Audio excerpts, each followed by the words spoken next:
Все боксеры должны поддерживать. Ну, То мы не могли чуть ни шаг влево, ни шаг вправо, поэтому...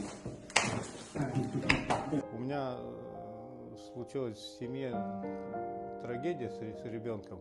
Он заболел раком печени.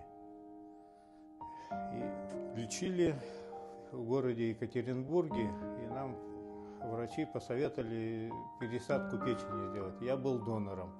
Вот когда мы приехали в Москву, ну, тут знакомых, как говорится, у нас не было.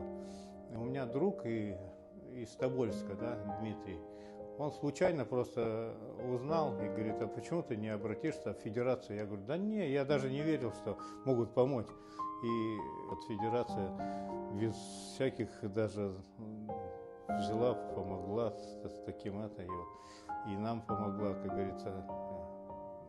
Я был очень даже, не знаю, чисто по-человечески, даже не думал, что может такое случиться, не знали. Полгода уже прошло, все мечтал поблагодарить лично, так, руку пожать, обнять вот таких людей, которых помогают нашим вот таким соотечественникам, которые беда приходит. Благодарен очень даже Александру Александровичу и всей команде, что так вот это отнеслись.